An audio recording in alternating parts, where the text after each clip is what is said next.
अस्सलाम वालेकुम स्टूडेंट्स। आज हम आपके पास 9th क्लास के लेक्चर्स फिज़िक्स के लेक्चर्स के लिए यहाँ पे आपके पास हाजिर हैं।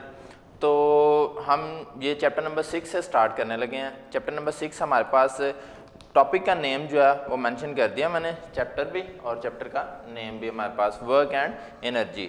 इससे पहले कि हम चैप्टर को ब्रीफ करें या चैप्टर के बारे में डिस्कशन करें, हम सबसे पहले उसके टाइटल पे बात करते हैं। जो टाइटल आपको ऑलरेडी आपने छोटी क्लासेस में पढ़ा होगा या वैसे भी आपने स्कूल में लेक्चर्स वगैरह लेते हैं, तो आप इस चीज़ से आगाह होंगे कि जो किसी भी स्टोरी का, किसी भी चैप्टर का जो टाइटल होता है उसमें उस पूरी की पूरी स्टोरी का जो है वो सारे का सारा मवाद जो है वो छुपा होता है। अब हमारे पास लेट्स सपोज यहाँ पे हमारे पास टॉपिक का नेम है जी, चैप्टर का नेम है वर्क एंड एनर्जी।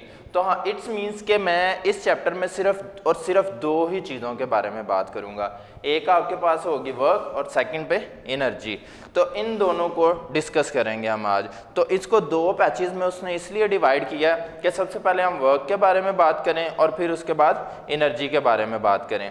तो वर्क की अगर मैं यहाँ पे डेफिनेशन देखता हूँ तो वर्क की डेफिनेशन जो है वो मेरे पास इस तरह से है। बहुत से लोग वर्क को मिसाल ले लेते हैं, जैसे अगर मैं यहाँ पे स्टिल एक जगह पे अपनी पोजीशन पे स्टिल खड़ा होके मुसलसल बोल रहा हूँ तो मैं एनर्जी तो वेस्ट कर रहा हूँ, लेकिन क्योंकि मैं डिस्टेंस कवर नहीं कर रहा तो इस वजह से मेरा वर्क डन जो है वहाँ पे जीरो है। ठीक है, मतलब मैं सबसे पहले ना फार्मूला लिख देता हूँ ताकि आपको उसका आइडिया हो जाएगा।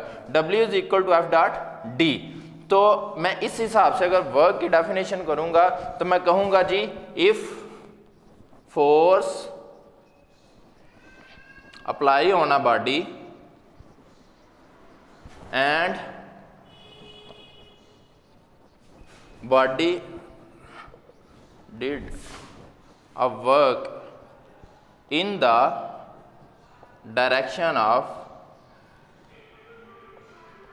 force, तो हम कहेंगे जी कि इसका मतलब, अच्छा जी डेफिनेशन यहाँ पे मैंने लिख लिया, if force apply on a body and body did work in the direction of force and cover some distance, ये चीज़ लाजमी होगी, कवर सम डिस्टेंस, कि कुछ ना कुछ फासला लाजमी तय करे। अगर वो फासला तय नहीं करता तो इट्स मीन्स कि उसका वर्क डन जीरो है। ठीक है, यहाँ पे मैंने दोनों चीज़ें मेंशन कर दी हैं। F.D, F हमारे पास क्या है, उसकी फोर्स है, और D उसका क्या है जी, डिस्टेंस मीन्स फासला, के फोर्स भी अप्लाई हो रही है और उसके साथ साथ कुछ ना कुछ डिस्टेंस भी कवर हो रहा है। ठीक है जी, तो ये इसकी होगी वर्क डन की हमारे पास डेफिनेशन। इसके बाद हम चलते हैं, इसका जाहिर सी बात है किसी भी चीज़ को सिग्निफाई करने के लिए उसका यूनिट जो है ना, उससे उसको एक्सप्रेस करना लाजमी होता है। जैसे आप किसी शॉप पे जाते हो तो वहाँ पे आप किसी भी चीज़ को लेना चाह रहे हो तो आप उसकी क्वांटिटी की बात करते हो, उसकी मेजरमेंट की बात करते हो। जैसे अगर आप शुगर की डिमांड करते हो तो आप उसको कहोगे कि मुझे 2 kg 3 kg, इट्स मीन्स के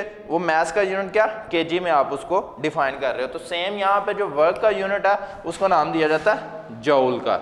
ठीक है जी, वर्क का यूनिट जो है वो जौल है और ये एक स्केलर मिकदार है।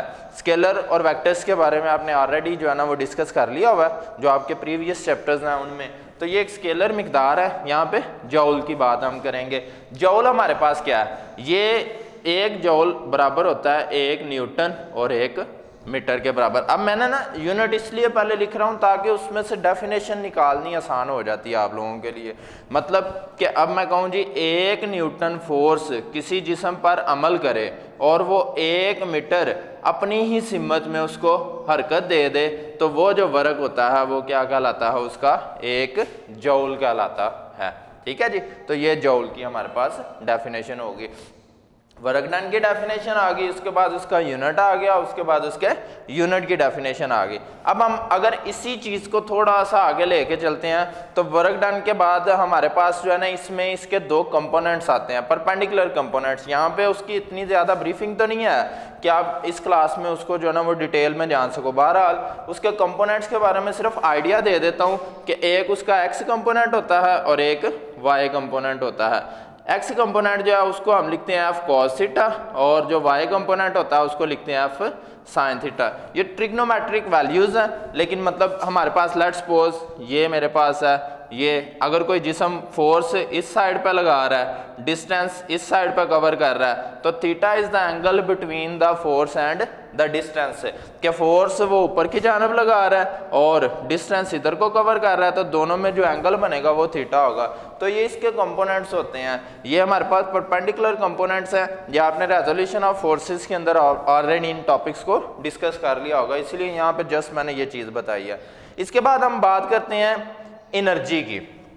अगर हम एनर्जी पे आ जाते हैं तो एनर्जी की डेफिनेशन जो है वो हम क्या करते हैं जी, the capacity of a body, किसी भी जिस्म की काबिलियत, सलाहियत जो काम करने की होती है। जैसे मेरे फिगर के हिसाब से मेरी जितनी कैपेसिटी है मैं उतना ही वेट जो है ना उसको गेन कर सकता हूँ, उतने ही वेट को जो है वो उठा सकता हूँ। एक कमज़ोर जिस्म जो है वो उतना वेट को नहीं उठा पाएगा जितना कि एक ताकतवर और तंदुरुस्त जिस्म जो है वो उठा सकता है। तो इट्स मीन कि यहाँ पे बात करेंगे हम कैपेसिटी की, the capacity of a body, the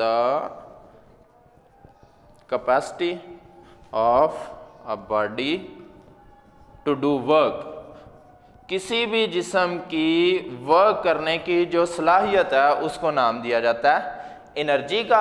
तो एनर्जी जो है इसका यूनिट भी सेम उसी यूनिट में लेके चलेंगे। एनर्जी का यूनिट भी जौल ही होता है और जौल की डेफिनेशन वही है जो मैंने ऊपर मेंशन कर दी है, ठीक है। If a body act on if a force act on a body in 1 Newton and cover some distance of 1 meter in its own direction, then the work done is called 1 joule। तो वो उसका work done जो है वो हमारे पास क्या होगा, 1 जॉल के बराबर हो जाएगा।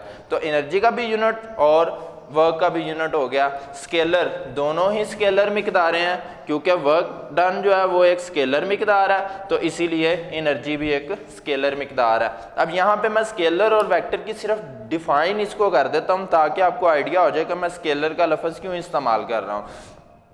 तो स्केलर हमारे पास होता है कि ऐसी मिकदारें, ऐसी अददी कीमतें, such quantities which signifies only on magnitude, यानी कि जिसको सिर्फ हम मैग्नीट्यूड के ज़रिए से बयान कर सकें, ठीक है। Which can be describe by only magnitude, उनको स्केलर्स का नाम दिया जाता है।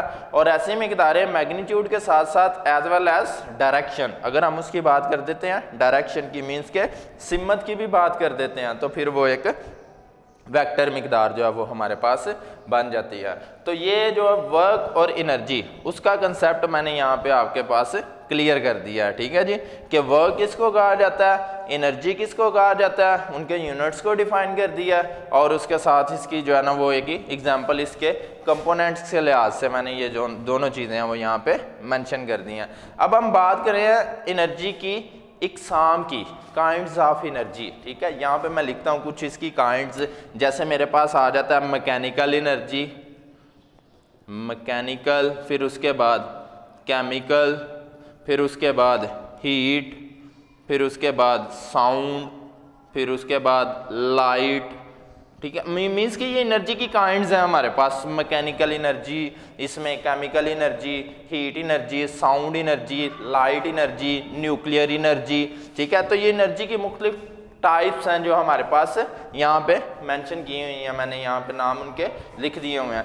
तो कहने का मकसद है कि एनर्जी जो है वो बेसिकली काम करने की सलाहियत है, लेकिन उसकी कैटेगरीज बना दी गई हैं कि अगर हरकत की वजह से है तो मैकेनिकल है, अगर किसी केमिकल रिएक्शन की वजह से है तो केमिकल है, अगर हीट की वजह से है, ठीक है, तो उसको हीट एनर्जी का, अगर उसमें साउंड्स के बारे में बात हो रही है तो फिर साउंड एनर्जी है, अगर हम लाइट्स और उसकी करैक्टरिस्टिक्स पे बात कर रहे हैं तो वो लाइट एनर्जी है, ठीक है। तो ये सारा ओवरऑल जो है ना वो इसका कॉन्सेप्ट यहाँ पे क्लियर हो जाता है कि मैकेनिकल एनर्जी इसमें कौन सी टाइप को शो करती है, केमिकल एनर्जी इसमें कौन सी टाइप को शो करती है, हीट एनर्जी जो है वो इसमें हीट के मुतालिक आती है। हीट की एग्जांपल लेना चाहो तो आप सिंपल ले सकते हो, जैसे आयरन की मिसाल है, इस्त्री की मिसाल जो है, ठीक है, सूरज की मिसाल सबसे बेहतरीन मिसाल है कि सूरज की रोशनी और हीट ये दोनों में आएगा, साउंड एनर्जी में भी आएगा और हीट एनर्जी में भी आएगा कि सूरज हमें हीट जो है ना वो प्रोवाइड कर रहा है। इसमें सोलर पैनल्स इस्तेमाल किए जाते हैं, सोलर सेल्स इस्तेमाल किए जाते हैं,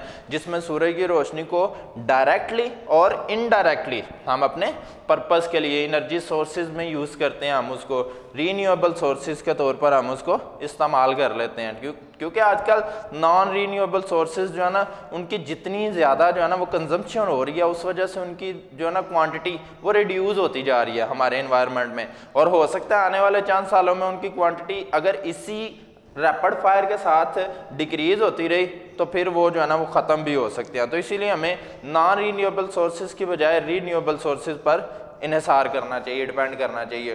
तो उसमें सबसे बेस्ट ऑप्शन हमारे पास सूरज की वाटर एनर्जी भी है, इसमें जियोथर्मल एनर्जी आ जाता है, वो भी यहाँ पे मैं मेंशन कर देता हूँ, जियोथर्मल एनर्जी। तो जियोथर्मल एनर्जी की मिसाल हम यहाँ पे ले लेते हैं, ठीक है, वो भी इसी तरह ही आता है। उसके बाद सोलर सेल्स में सोलर एनर्जी की बात कर देते हैं, तो वो भी इसमें ही मेंशन हो जाती है। मींस कि एनर्जी की टाइप्स हैं हमारे पास जो हर लिहाज से एनर्जी को उसकी कैटेगरीज बनाकर तो अलग-अलग डिफाइन कर देती हैं, ठीक है जी।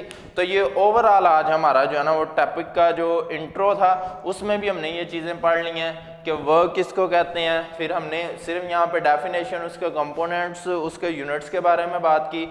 नेक्स्ट उसके बाद हमने बताया कि ये एक स्केलर क्वांटिटी है, ठीक है, इसको सिर्फ और सिर्फ इजहार के लिए, ठीक है, फॉर द डिस्क्रिप्शन, इसको just magnitude, only on magnitude, सिर्फ और सिर्फ अददी कीमत की ज़रूरत होती है।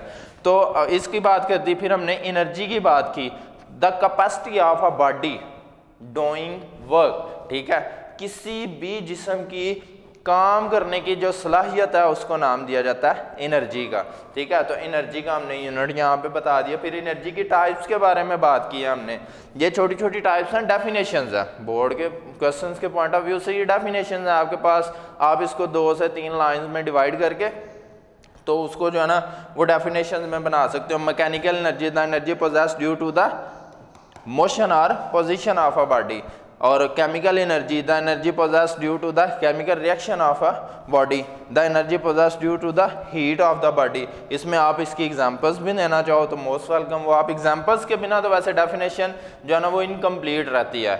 बोर्ड के क्वेश्चंस के आप अकॉर्डिंग अगर इसको करते हैं तो एग्जांपल लाजमी उसमें होता है। जैसे साउंड एनर्जी की बात करते हैं तो मेरी आवाज़ जो है वो आप तक पहुंच रही है तो ये साउंड एनर्जी ही की एक किस्म है। लाइट एनर्जी की बात करते हैं तो सूरज की रोशनी हम तक पहुंचती है, ठीक है। यहाँ कमरों में लाइट जो है वो हम उसको इस्तेमाल कर रहे हैं, इलेक्ट्रिसिटी जो है वो लाइट के ज़रिए से हम उसको यूज़ कर रहे होते हैं। तो law of conservation of energy भी तो यही कहता है ना कि energy can be transfer from one part two another, ठीक है। तो ये ओवरऑल हमारे पास एनर्जी का टॉपिक जो है वो आज हमने इसकी टाइप्स के बारे में ये क्लियर कर लिया। तो आज के लिए इतना ही था, ठीक है जी, अल्लाह हाफिज़।